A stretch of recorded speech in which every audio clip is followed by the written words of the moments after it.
ይሄ ፕሮጀክት 15 ማሽኖችን የያዙ ሲሆን ያንዳንዱ የወዳደቁ ጎማዎች ያለ ጥቅም በየቦታ ያሉትን መልሶ ወደ ስራ ለማዋል የሰራነው ማሽን ነው ማለት ነው። እኔና ጓደኞቼ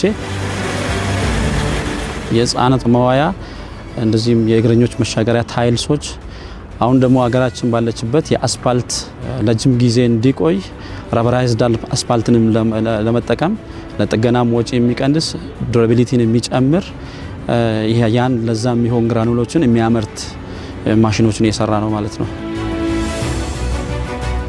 ይሄን ማሽን ለመስራት ዋና አካሎቹን በ2 ወር ውስጥ ነው የጨረስነው።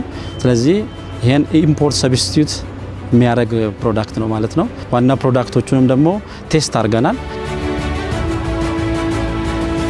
የህፃናት መጫወቻ ቦታዎች ሴፍ መሆን አለባቸው። ህፃናት ቢወድቁ የማይጎዱበት መሆን አለበት። ከዚህ አንጻር ትልቅ ገበያ ነው ያለው።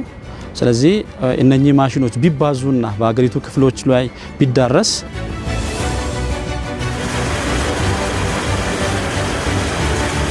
በሌሎች ሀገር የተለመደ በዚህ ሀገር ያልተሰራ ረበራይዝድ አስፋልት የሆነ መንገዶች ቢሰሩ መንገዶቻችን ለረጅም ጊዜ የሚቆዩ የጥገና ጊዜያቸውም ደግሞ የሚራዘም ስለሆነ ይሄ ተጠቃሚ ነው። ስለዚህ ለዚህ ገበያ እንፈልጋለን። ጎማ መልሶ ጥቅም ላይ የሚያውል ማሽን የታየር ሪሳይክሊንግ ፕላንቱ 500 ኪሎ ግራም ፐር አወር ነው ካፓሲቲው። ይሄኛውን ማሽን ለመስራት እኛ ሚኒመም ቫያብል ፕሮዳክት ለማድረግ ነው የሰራ ነው። እስከ 20 ሚሊዮን ብር ያስፈልጋል።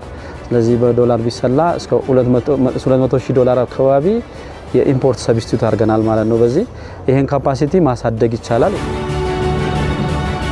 ክቡር ጠቅላይ ሚኒስትራችን ተቋማችንን በጎበኙ ሰዓት በሰጡን ኢኒሺዬቲቭ ከእሳቸውን ሀሳብ ተቀብለን በራሳችን ባለሙያዎች በራሳችን ማሽኖችና በራሳችን ግቢ ይሄንንም ማሽኖች መስራት ችለናል።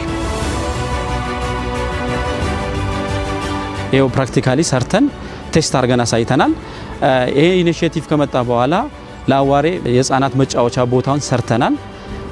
ሌሎች ቦታ ከተማይቱ ቦታዎች ላይ የመጫወቻ ቦታዎችና እንዲሁም ክልሎች ላይ ማስፋፋት እንፈልጋለን። ይሄ ትልቅ እድል በአገር ውስጥ ባለሙያዎች መሰራት ይችላል ብሎ ማመኑ ትልቅ ስለሆነ ትልቅ ጅማሮ ነውና ለሱ ማመስገን እንፈልጋለሁ።